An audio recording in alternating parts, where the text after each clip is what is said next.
I've worked at a lot of odd jobs over the years. What can I say? The economy just sucks. And to top it all off, my education isn't really significant enough to get hired at one of those jobs where you make the larger amounts of bills. For a long time, I've cut grass, shoveled sidewalks, or flipped a burger at one fast food restaurant or the other. And then there was this time when I scored a position as a night watchman at a local office complex. The Marionard building. It's been around for a long while. It's an old brick structure that I've driven past for years, and I've barely looked at it.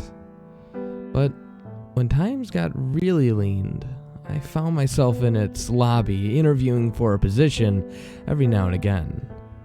There wasn't much to being a night watchman. The building was 3 floors and a basement, most of which was viewable from the bank monitors in the back room. The building was pretty quiet of an area in town, and there's nothing really to steal, so really I discovered on my first shift that it was a pretty low-key sort of job. Gary showed me the ropes, along with the guy I'd be sharing my part-time shift with. A younger guy, his name was Mike. Gary was a older fellow, nearing 60, I think. If he wasn't already past it, at least. But the best you'd ever get from him was a 45 and holding. He would never really speak of those matters, and I knew Mike was much younger than me. They even looked like he'd been out of high school for very long. Gary was the afternoon security guard who technically was in charge of Mike and I. Which is to say that he made sure that we kept the sheets properly, and I caught hell if we didn't. But he didn't actually have any real authority over us, and he never acted like he did. If anything, it was more like 3 guys who did the same job. Gary did his from 4 p.m. to midnight. Mike came on duty at about 5 p.m., which is when the business day was technically officially over, and then stayed until about 1 a.m. I started at midnight, and I finished at about 8 to 7 a.m., depending on when the next guy would come through, or who would ever open. Officially opening the doors in the morning to let in Lester, the morning security guard. He was a fun guy who I never really interacted with that often. Within a week, I fit into the rhythm of the place fairly easily, and I kind of enjoyed the job. Gary and Mike were interesting people. I'd get there on time to hang out with both of the men for a little bit, share a smoke with Mike and Gary before Gary departed for the night, and then I would simply hang out there. And I would joke, and we would smoke, and argue with Mike until he left. At which point, I usually picked up my novel, play some games on my phone, or just about anything to keep my mind occupied till the morning. I, of course, changed my sleeping schedule, so the whole process was a lot easier, but it did not mean that I wouldn't use a Red Bull or 2 to keep myself going in the more difficult hours of the night. There were other duties other than monitoring the stations, of course. It's not a do-nothing job. Every hour, on the hour, a full circuit of each floor and the basement was necessary, and I was to mark on a sheet of paper that I'd done so, and I'd have to put on an AC for the all clear next to my name. Unless if I found something out of the ordinary, which happened. I was told that it was the worst at night, and I might need to write down that a light needed replacing or that there was a drip in the ceiling somewhere. Essentially, I was the guy who told the, what are they called? Janitors or maintenance people? I don't fucking care. What they had to do. And it was kind of interesting to think about it in that manner. I didn't do anything, and I just simply let people know that there was a work issue. Mike wasn't a stickler for doing his rounds, and Gary didn't care if we missed a few corners, but usually I did my best to ensure that I'd done my duty there. It would be nice to think that I might be able to keep my job even after they start laying people off on account of how few business this place actually gets. Honestly, half the time it's like a ghost town in here. The sound of clicking and clacking could be heard all around the place when it was active with employees, but you never really saw customers in. Sometimes you'd get a phone call here and there, but it wasn't really anything that seemed to make this place busy. I don't know, maybe they do most of their business online, or maybe they have a fewer, big bank rollers that just come in here and really keep the place afloat. Either way, I didn't think that I was going to be keeping my job for very long. On top of all of that, it was the only part of the job that actually felt like work. Plus, I was pretty sure that if I missed something big, it'd be recorded by the cameras that I didn't do my rounds, and then I might be the one who gets fucking axed off. About 3 weeks into the job, I heard the term Joe the Creep. Gary said in response to something Mike had said. When I think back to the conversation, I can't really recall what Mike said to prompt him, but Gary had laughed something and said, yeah, and I'm gonna let old Joe the Creep get me too. I didn't pay much attention then, but after a couple of references to this Joe the Creep character, I started to get a little curious. It would always be a snide reference of some sort. Don't take too long on the toilet, Mike. Joe the Creep might be watching you masturbate. And also, shower before your next shift, okay? You're starting to smell like Joe the Creep. And then there was my favorite. Dude, the only guy interested in your story, Mike, is Joe the Creep. That's the straw that broke the camel's back, and it happened on my last night there. I'd been there for just over 3 months. You'll understand just in a bit why I quit the next morning. I was slightly behind. The bus was running a little late. Mike and Gary were having a smoke, and I walked up to join them. Everything was normal for a bit. Gary was telling a really bad joke, and Mike was laughing out of sheer appreciation, at least. I mean, we were all friends, and we didn't want to make the whole situation awkward. And both greeted me like always as I walked up to the smoking area. You're a bit late, said Gary. For a little while. For a little bit, I wondered if Joe the Creep got ya. Dude, I hear you guys talk about this Joe character all the time, but you never bothered to tell me what was the underlying joke behind that. Gary cocked an eyebrow. Really? I was pretty sure I told you on your first date. Nope, but you guys seem to reference him enough. What is with that? That's when Mike took a step forward, puffed his cigarette, and smirked. Old Joe. He died, in the deep. Gary told me about him. I never met the guy personally, though. So, he was a real person? This was an interesting turn. Up until now, he seemed like a story, an inside joke among the staff. I then proceeded to look at Gary. Mind explaining? Gary put his cigarette into his cancerous-filled mouth. It seemed like he was the type of person that not only smoked cigarettes, but also vaped, and when no one was looking, did a little bit of chew as well, maybe a little bit of weed. Either way, his voice sounded as though he'd been doing this for a long time. Coulda sworn I told you, but Joe was a guy who used to work here back in, I want to say, the mid-'80s, but it could have been late 70s. He wasn't here all that long, but while he was here, he made an impression. He didn't talk, or at least not to other people. He would come in, stare at the floor, and start mumbling to himself.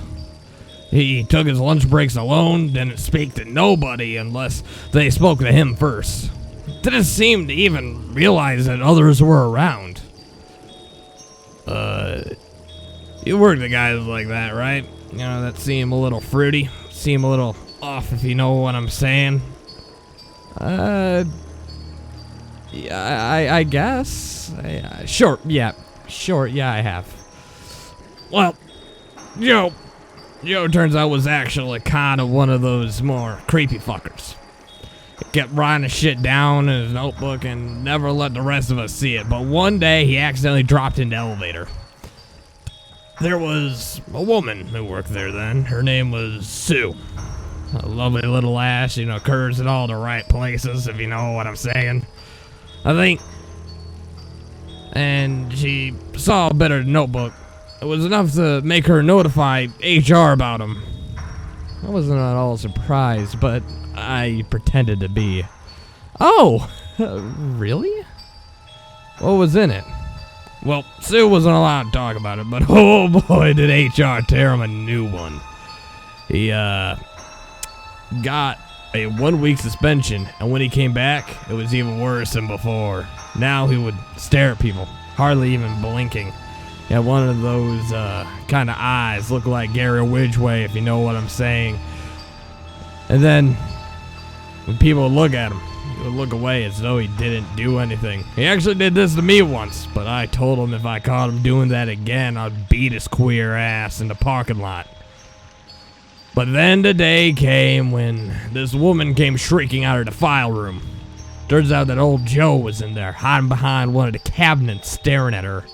Her eye managed to accidentally land on him, and he physically fucking hissed at her.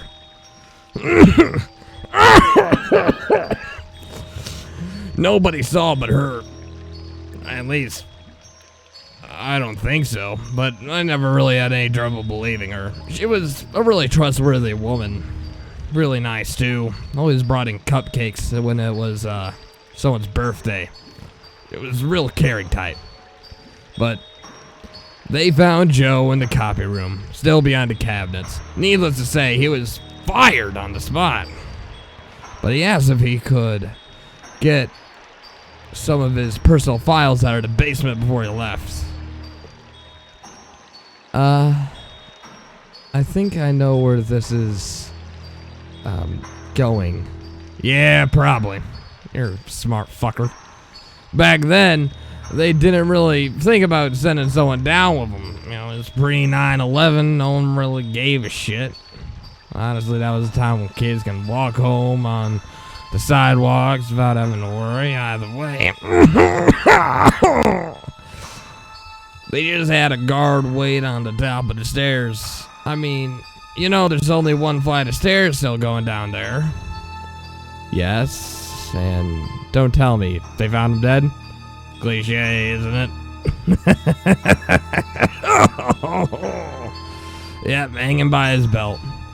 That part I can verify because when they were carrying out his body, the sheet that was overslipped a little, and you could see a leisure or lacerated or whatever fuckerated marks that was at the end of Joe's the creep's neck.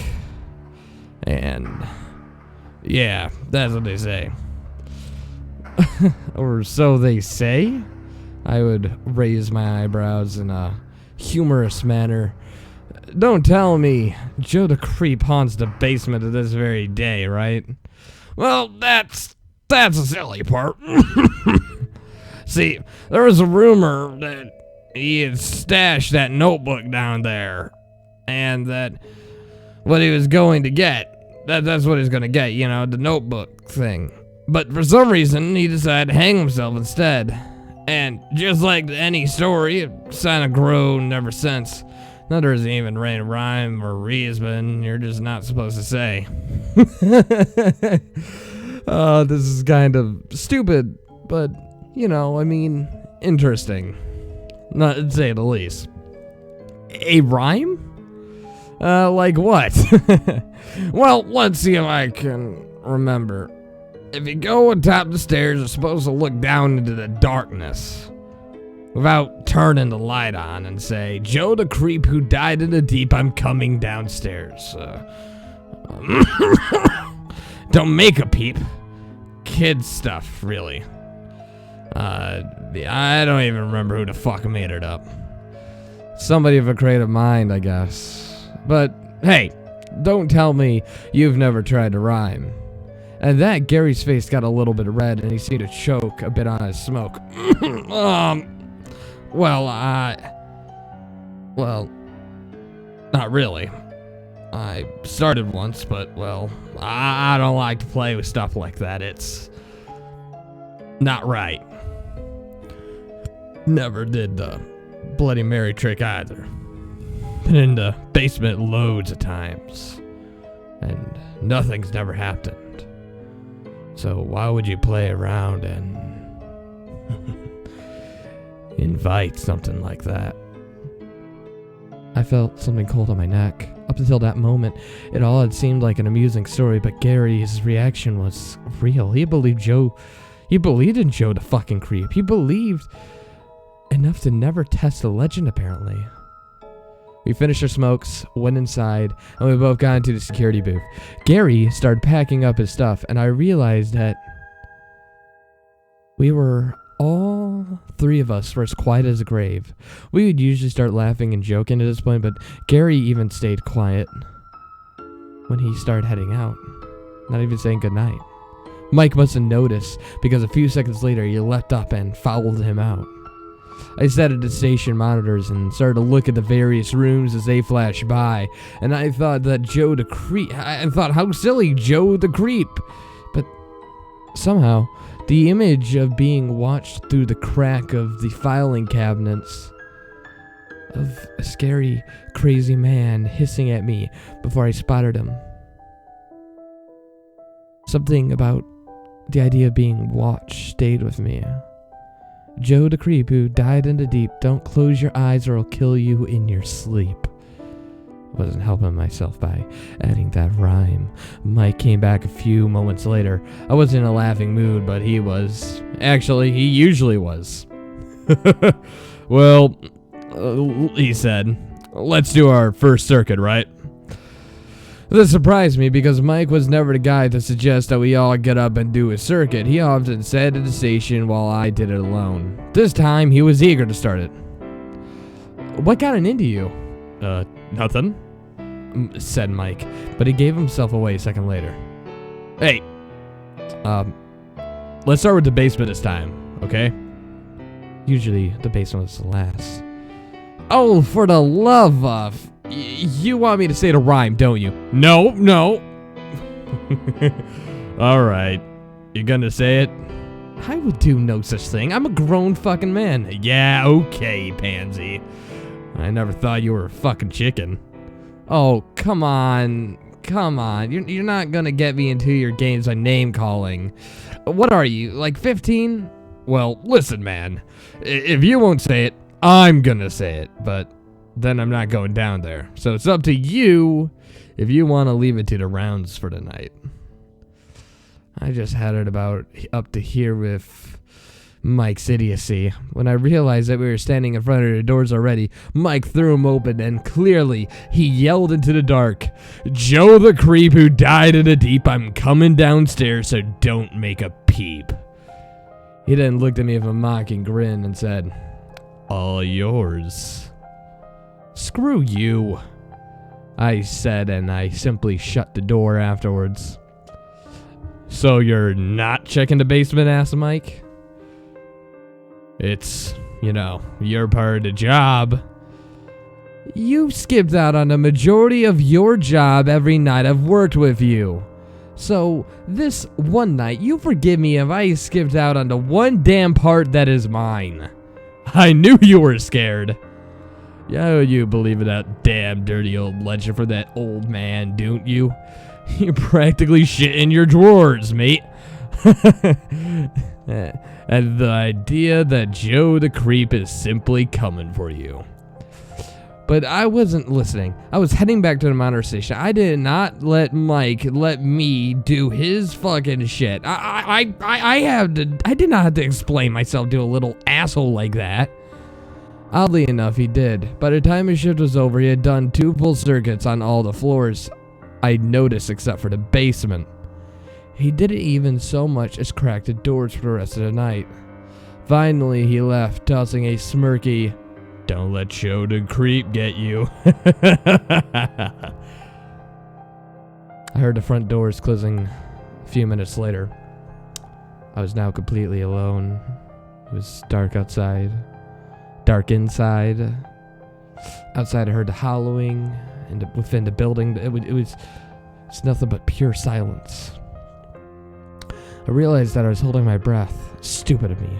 Well, I decided enough was enough. I was no child. I'm not gonna believe in any sort of silly stories. It was time to fucking man up and do my job. So I grabbed my flashlight and notebook and headed up the stairs. Made my circuit to the top floor, then the second floor. Nothing out of the ordinary. Ground floor. Alright, same as I started. All clear. Basement door stood closed. Their presence looming in my mind. Time to get it over with. I opened the doors and immediately flicked on the light switch. The basement was a fairly large room, but smaller in the floor space than in the above ground floors. A bank of 12 lights for the entire room were spread out across the ceiling, and none of them were all that powerful. The basement was a dark room at the best of times. Think the level of lighting of a subground bar at night. The stairs were steep, and they went down surprisingly far. There were stacks of shelves down there that stood anywhere from 5 to 15 feet. And the ceiling extended a good 10 feet above those. I was pretty far down underground. Joe the creep who died at the deep. I started my circuit. There were 20 rows from each one of them to the next. It was only visible through the tiny spaces between the stacked boxes of files. I was midway through my third row, and that's when I saw something on one of the shelves. Who knows how many times I walked past it, but I've never noticed it before. It was a small leather-bound journal, the kind an accountant would keep. Before I knew what I was doing, I was pulling it down and looking through it. In a chicken scratch handwriting, multiple pages were filled with entries. All the ink was red, and it seemed odd because it almost seemed OCD, as there was exactly a specific amount of words on each paper, on each page, even if, there was still room left. And again, everything was in red ink. As I read through them, I realized that if I saw this from a coworker, my next call would be to the police, not HR. And it was something along the lines of, Jane Grossman bumped into me coming out of the ladies' room and didn't say, "Excuse me." A cartoon of a woman's head was drawn crudely next to it. Dots of red was underneath of it, and I realized that they were meant to represent dripping blood, and her eyes were just angry scrawls of red. Steve Linden took my parking space today and didn't even apologize. A crude figure of a man with red leaking holes in his chest could be seen. Nancy Palmerino grabbed a handful of forks for everyone to eat a piece of Johnson's birthday cake. But there wasn't any forks left over for me. I was forced to use my hands like an animal.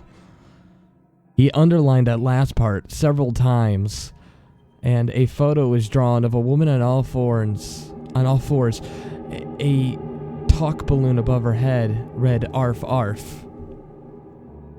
Page after page of tiny, petty grievances he never said in words, but he wanted to in retaliation, and all the drawings implied that he had some serious frustrations. I begun to notice a stink in the air. Not a stink, a putrid, just awful stench. It was like someone had left the room and had let out 10 stink bombs right next to me. The air had grown still, and I had heard something in the silence, a shelp sound that was wet and rubbery. I shone my flashlight in the row, and I couldn't see anything. My blood froze. I struggled to breathe. And that's when I saw the shadow of a figure, and it continued to walk slowly down that row. Within a few short minutes, it would round a corner, and I would be face to face with it. It turned to look in my direction, and my flashlight being caught it. Barely human features glared back at me. The intense forward eyes of madness burned through me. The hissing sound rented the airspace above me. My feet came and unglued from their spots, and I bolted down the row at top speed. The thing was barely moving, apparently expecting me to remain frozen in fear. I made it to the steps, and I looked at the door once, and I had ascended. I spent the rest of my shift with all the lights on around him on our desk, wide awake, watching every corner for movement. I was still awake when Lester came, and I let him in. My hands were shaking as I wrote AC for all hour of the entries on the sheets. I was gathering my things. I was preparing to leave, eager just to fucking go home.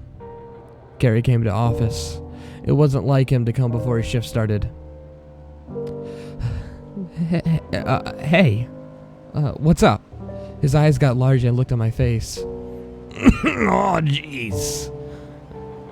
Listen, man. I owe you an apology. For what?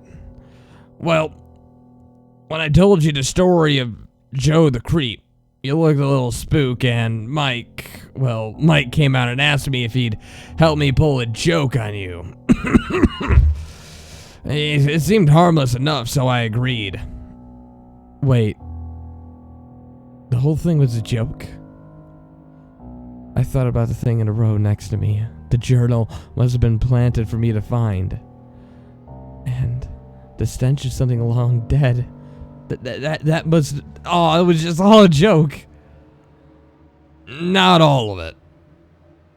But if you heard anything last night, like someone trying to get in the back or something, that was just us. We thought it'd be a little fun to give you a little scare. Heard? I didn't hear you, idiots. I saw you. What did you do? Rig up some kind of Halloween prop? Let off a few stink bombs? Well, it wasn't funny. Never been so scared in my fucking life. What?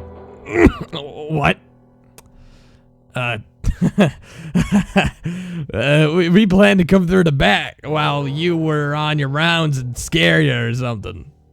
But there was something wrong with the lock on the back door. We couldn't get it open. We never actually got into the building once. Mike just left, and I just felt bad, and I wanted to apologize.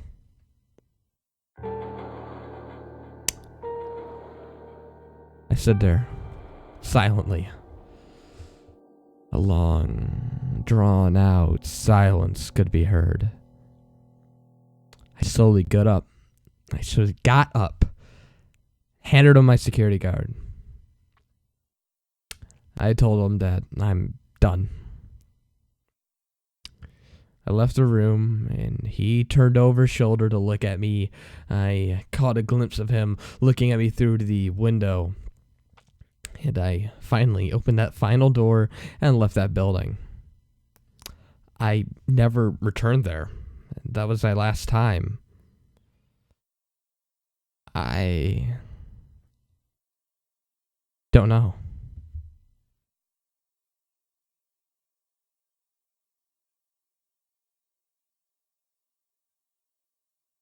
This story was written by a user known as Writer Josh. He's an amazing writer, and I've actually never seen any of his other works, but I really hope he continues. He's actually seems to be a frequent user of this site, and he's actually done some amazing stories. So here's a few of his previous works. The House That Dev Forgot, The Scarecrow, Shut That Damn Door, I'm Worried About My Son, Grandfather Suffer From Dementia, The Misanthrope,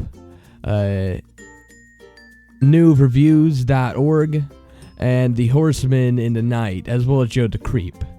This is how you do creepypasta. I mean, this is a fantastic story. There isn't any cliches in it. The guy goes to work, he's doing it, he explains how he does his job, and everything works within the context of the story. I like the characters. I actually got to meet some of them. I voice acted a few of them. It was insane. So, if you hear this, Josh the writer, or writer Josh, or whatever you want me to call you, I hope to actually have the pleasure of meeting you, because this has been one of the funnest stories I've got to narrate. Thanks for listening, and be sure to check out my Patreon in the description below. But I got a few videos to recommend. If you like stories like this, I'd recommend clicking on the sneak, which I'll have annotated right there and above. If you want to simply have something to listen to for a good old hour, you could always watch my 10 more disturbing Let's Not Meet stories, which is simply a compilation of stories written by some Reddit users that are supposedly true. And if you want to support the show financially, click on the Patreon link or subscribe by clicking on the subscribe button. It helps out the channel, and it really makes me feel nice knowing that you give a shit about little old me. This is your host, That Creepy Reading, signing off.